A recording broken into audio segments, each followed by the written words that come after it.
Howard. Come on, come in. I'll find the switch. And, oops. Careful, Trevor. There's a switch here somewhere, I know, because it came with the light. Where is it? Oh, I found it. Come in, Laura. And I'll get you a drink. Oh, what a wonderful evening. Who would have thought that a civic ball could be so much fun? Those council officials are a wild bunch, aren't they? Did you see that fight for the balloons? I did. And who's that strange little man who kept trying to peer down the front of my dress? Ah, Inspector of Weights and Measures. Inspector of Weights and Measures? Laura, you wait, Howard. I'll get you that drink. It was good of you to come there, Laura. You see, I have to go because I'm the president of the Chamber of Trade. Oh. And now that Mary's gone, I need a woman. Is that why you invited me back here? I thought it was just for a drink. What? Oh, yes. No. No, seriously, Laura. I have to go to many of these functions, and I can't go on my own. What about Howard? Oh, I couldn't take Howard. We'd have to count the silver every time. Laura, keep this between yourself, but I told Howard I couldn't get him a ticket, because I thought that was kinder. Hello, Howard. Trevor, have you any idea of the time? Certainly, Howard. 3 o'clock, the third hour. 0300. I thought this affair was supposed to finish at 12. It was, but it went on, Howard, didn't it, Laura? Oh, yes, it went on. Oh, what a night, Laura. What a night. Yes, well, I would have liked to have been there, Laura, but Trevor couldn't get me a ticket, so I had to sit here all alone listening to the wind in the chimney and thinking. And what were you thinking about, Cinders? Mary? Mary? Yes, you remember Mary, my sister, Trevor's wife, your best friend. Oh, Mary. I don't think I'll bother with the nightcap, actually, Trevor. It is rather late. Don't take my balloon. No balloon. No. Pink for a girl and blue for a boy. There we are. Good night, Trevor. And thank you again for a lovely evening. Enchanté, madame. Oh, Howard. Would you like a drink? No, thank you. I think I'll have one. Don't you think you've had enough? Oh, come on. Cheer up, Howard. I don't feel like cheering up. Oh, give us a smile. No. Oh, come on. Fish face. Oh! What'd you do that for, Howard? What's your game, Trevor? Game? Don't play the innocent with me. What do you mean by keeping my fiancée out until 3 o'clock in the morning? She isn't your fiancée. She is my fiancée. Just because we haven't exchanged rings doesn't mean we're not engaged, that our hearts don't beat as one. It's an unspoken agreement. Well, it certainly is on her part. I see. And what about Mary? Have you forgotten her? All alone in Harrogate, sobbing her socks off? Well, she's hardly sobbing her socks off, Howard. I mean, she left me, remember, in my presidential year. I've just got to make the best of it. Well, you've certainly made the best of it tonight. Well, why not? I shouldn't think she's given me a second thought. I should think she's completely forgotten about me already. That's just where you're wrong, Trevor. She has written to you. What? There's a letter on the mantelpiece, postmarked Harrogate. I didn't know there was a letter. No, it arrived by second post, but you were too busy putting out your linen, fixing your bow tie, and sorting out your cummerbund. You didn't even notice it. What does it say? Well, how should I know? Well, I thought you would have steamed it open. Certainly not. But I think I can guess what it says, that she's all alone, that she misses you, that she realizes her mistake, and that she'd like to try again. What does it say, Trev? She wants a divorce. A divorce? For unreasonable behaviour.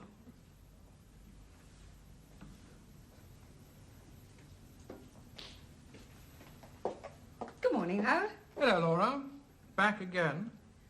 I was looking for Trevor. I wanted to confirm arrangements for the dinner on Thursday. Oh, yes, the Chamber of Trade. I would have liked to have come with you, Laura, but I'm afraid all the tickets have been sold. Again. Oh, have they? Is he in the lounge? I wouldn't go in there, Laura. Why not? Because he's on the bottle. What? Mary's suing him for divorce. Divorce? But I thought she went away to think things over. Well, she thought things over and she wants a divorce. Unreasonable behaviour. What unreasonable behaviour. You wouldn't say. Oh, poor Trevor. He must be very upset. Oh, he is. She wants a lump sum settlement. He's got to sell the house. He sat in there for hours, covered several sheets of paper with figures, and then burst into tears. He feels he's not so much losing a wife as gaining a mortgage. Oh, Howard, that's not fair. He loved Mary very much. What about the unreasonable behaviour? I know he's mean, hypocritical, snobbish, and a social climber, but is that unreasonable? Or is there some darker side, like black magic or grave robbing? Don't be so ridiculous, Howard. Trevor's a nice man. Sweet, kind, understanding, amusing, and wonderful company. I think Mary must be out of her mind. Careful, Laura. What do you mean? Well, you've been seeing a great deal of Trevor recently, and I don't like the way that he's been looking at you. Trevor hasn't been looking at me. Oh, yes, he has. Furtive little glances from underneath his eyebrows. I think he's regarding you, possibly for the first time, as a woman. Oh, thank you. And I don't want you dragged into some unsavory divorce case, Laura. People are beginning to talk. You mean you are beginning to talk? Well, Trevor's an old friend, and I'm not going to abandon him because of talk. He may be careful with his money. He may not get his suits from Savile Row, but it's what's underneath that counts. There's more to life than being flash, Howard. Flash? Hello, Trevor. Hello, Laura. I suppose Howard's told you. Yes. I'm very sorry. Unreasonable behaviour. But it wasn't cruelty, Laura. Oh, of course not. I mean, I never knocked her about, though. Oh, I know you didn't. And I never demanded thingy, you know. No. I may have mentioned it once or twice, but I insisted. Unreasonable behaviour. Do you know what they mean by that? You're not going to believe this. Meanness. Meanness? It's laughable, isn't it? I mean, Mary had everything she could possibly want. You know that. Meanness. That's why I'm drinking this at £9.50 a bottle. I suppose you disapprove, think I should pull myself together. No. I'm going to join you. Are you? Oh, Laura, I don't know what I'd have done without you. That's what friends are for, Trevor. Possessive. Possessive? She said I was too possessive.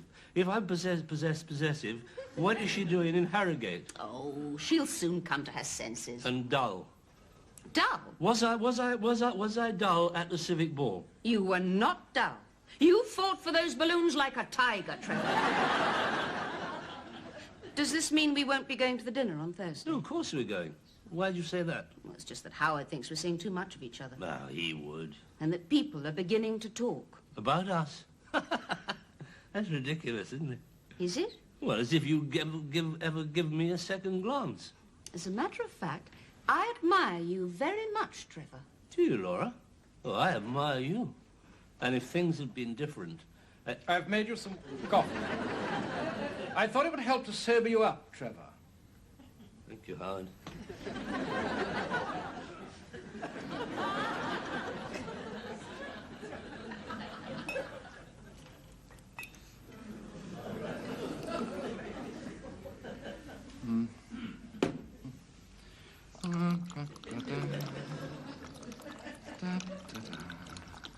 Cooey? Cooey? Is he about? Who? Mr. Mountjoy? No, he's gone back to bed. I'm just mixing him a prairie oyster. It's the best thing in the world when you've had a skinful. Oh. Can I help you? I'm Mr. Mountjoy's secretary, Miss Pert. Pert? Of course. Pardon? I'm Howard Booth. Yes, oh, I didn't realise you were still here. He said that you were leaving. Well, I can't leave him now, Miss Pert. He needs me. He's falling apart up there. Actually, I thought you were for marriage guidance. Oh, no, I've just brought a few letters for him to sign, and he promised me a release on the Harrison property. Well, I'll take them up for you. Oh, and the tickets for the dinner. There are no tickets left, I'm afraid. They've all been sold. Oh, no, I've got quite a few left. I thought, I'd better return them. I see. The news has got around, then, What? that he is going to make a speech. No, Mr. Mountjoy makes a good speech. He's wonderful with words. His description of property is almost poetical. Poetical. Do please sit down, my dear. Look, I can't keep calling you Miss Pert. Gloria. Gloria. Well, I won't be long. I'll just get these letters signed for you and return the tickets.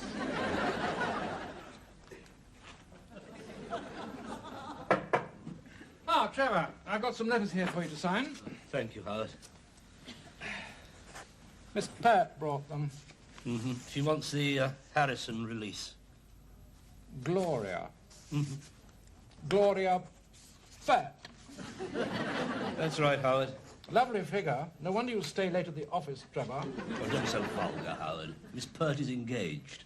Look, I've got enough problems at the moment, Howard. I'm not remotely interested in Miss Pert. Yes. I suppose that's why you find Laura a better prospect now that you're faced with a second mortgage. Howard, there is nothing between Laura and me, either. Then why are you taking her to the dinner without me, her fiancé? I told you, because there are no tickets.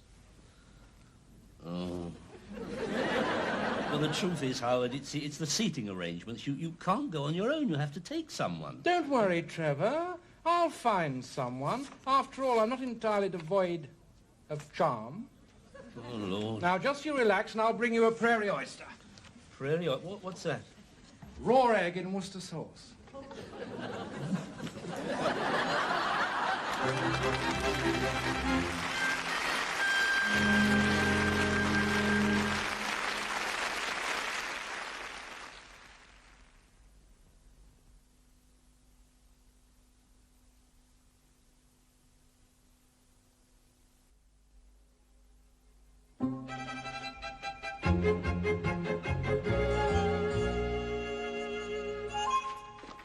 Here we are, all signed and ready to go.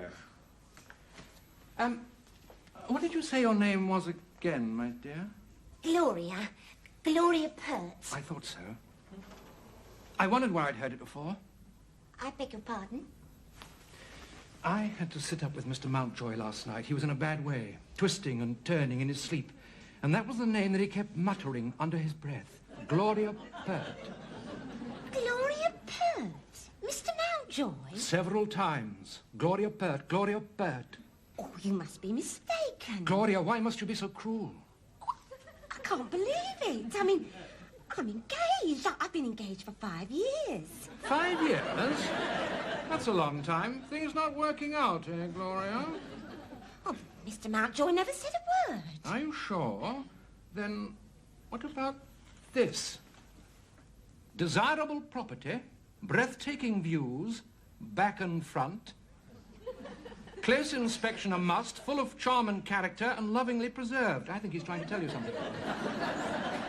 Oh! Well, you said he had a way with words.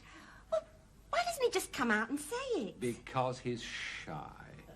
That's why he's asked me to invite you to go to the dinner with him next Thursday. Oh, but I can't, because Harold's going to be there. Harold? My fiancé. Do you mean to say he's going and he hasn't asked you? He can't. He's a waiter.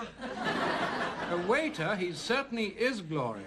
He's waited for 5 years. I think he's waited too long. Well, supposing there's a scene. Oh, no, Trevor's very discreet. Anyway, I don't think he's ready to come out of the closet just yet. I thought you said he was in bed. I mean, he doesn't want to involve you in any messy divorce. Divorce? Of course, if you don't want to come, he'll understand if you want to wait another 5 years for Harold. What time? I'll ring him. Meanwhile, discretion. Not a word or a gesture, not even to Trevor. No. Desirable property? And I've got to put this in the window?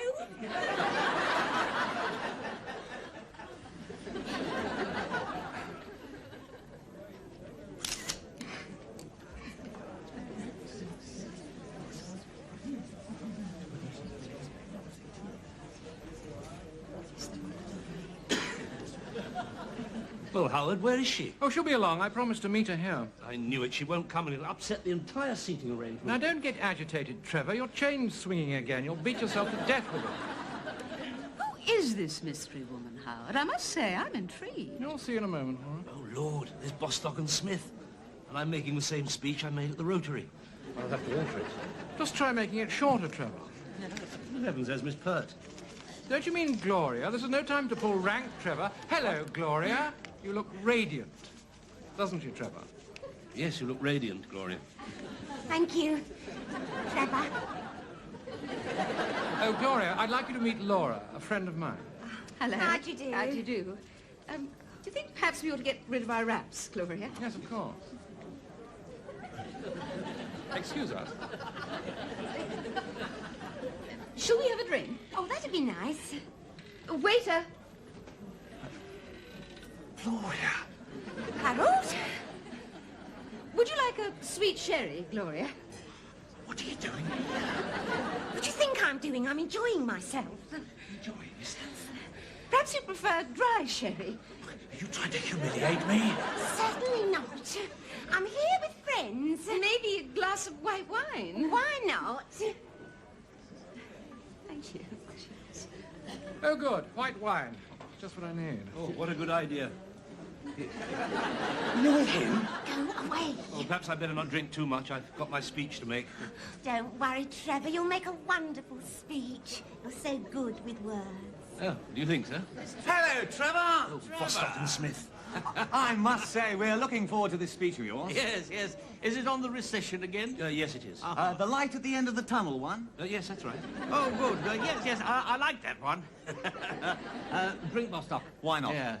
Mary not with you tonight? No, she's still away. Still at her mother's? Yes, yes. Ah, what a pity. I was looking forward to seeing her. Haven't seen Mary for ages. No. No, I don't think I've had the pleasure. Oh, this is Gloria Perk, my secretary. Mr. Bostock, Mr. Smith. How do you do? Hello? Your secretary? Yes. Oh, yes. You've certainly kept her out of sight, haven't you? Oh, you sly old devil. Dinner is served. Served.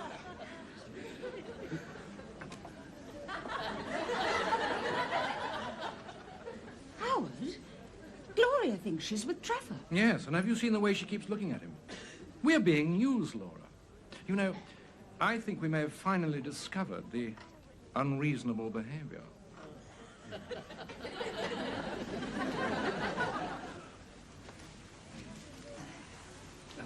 That's my seat, Gloria. Thank you.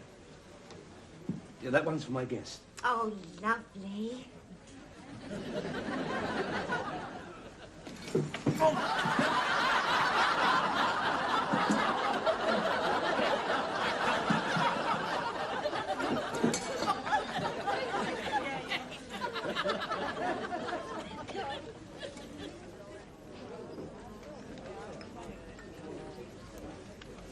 I never thought we'd be together tonight, Trevor. With the mayor and the borough surveyor and all the dignitaries of the town. I'm rather surprised myself, Gloria. What exactly did Howard tell you? The truth The truth? about us. Oh, well, I must get my speech ready now, Gloria. Careful! Oh, I'm sorry, sir. What is the matter with this waiter? Pulled my chair away, spilt soup over me. Now he's drenched my speech in coffee. Is he insane? No, he's my fiancé. What? He's madly jealous. He's got nothing to be jealous about. Not much. Oh! Press, I hear. Speech. Speech! Come on, speech! Well, just a few words. Good. Mr. Mayor, ladies and gentlemen, I'm not going to make a long, boring speech, just a short one. I know it hasn't been a good year for some of us. The recession has begun to bite, and some of the well-established names have disappeared from the high street. And although the outlook is bleak, I can see the light at the end of the tunnel. The little patch of cloud in the blue sky. And there's a new spirit abroad. The small businessman is beginning to fight back. We go into the next year leaner, tougher, and more competitive. More coffee? Why not? Leaner, tougher, and more coffee. But we must not forget that we can still give a personal service, the individual touch. But we must make the most of our opportunities. Well, you certainly made the most of yours. And you certainly made the most of yours. And we must stand shoulder to shoulder. Oh, but money has. And get rid of VAT. It is just because I'm a waiter, Well, isn't it? excuse me, I'm in the middle of a speech. Look, will you keep out of this? I'm trying to. Look, I've seen the way you've been playing We around. must stand shoulder If you to want shoulder. to trifle with someone, then And get rid of... well, try iniquitous- this. Shut up! Oh, Gloria, Gloria, I love you! Oh, Harold, you do care. Oh. Hooray!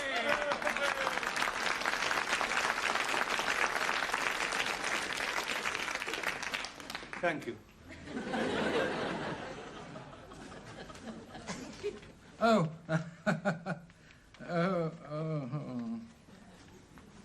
Oh, good morning, Laura. How is he this morning? Oh, still wearing the dark glasses. He hasn't been out of the house since it happened. If only it hadn't been in all the papers. Oh, it's you, Laura. Good of you to call in the circumstances. Have you seen the papers? I'm ruined, of course. Oh, nonsense. Nobody believes all this about you and Miss Peirce. Don't worry, Trevor. We'll stand by you. After all, that's what friends are for. Friends? You set the whole thing up, Howard. You put that woman onto me and that lunatic waiter. I'll never forget it. That's the press. Tell them I'm dead and I'm not giving any interviews. Hello? Oh, hello.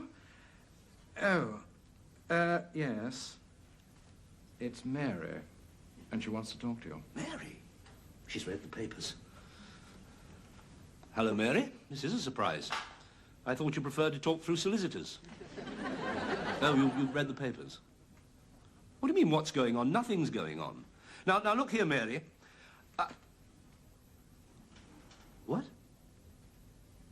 You want to see me? What for? Oh. Where are you? At the station? I'll be right down and pick you up. Bye. She wants to see me. She's very angry. She thought I was dull, but she didn't realize I was exhausted. Oh, what did I tell you, Trevor? I told you she still loved you. All you two needed was a gentle push. You mean you planned this, Howard? Of course. There's nothing like jealousy to make a woman realize what she's missing. Well, that's true. And Gloria's a very attractive woman, and years younger than I am. Yes, I suppose I have achieved a certain amount of notoriety. Oh, well, mustn't keep her waiting. Thank you, Howard. Howard? Did you really plan this? Of course. You're incredible. I'm just a man who understands women, Laura.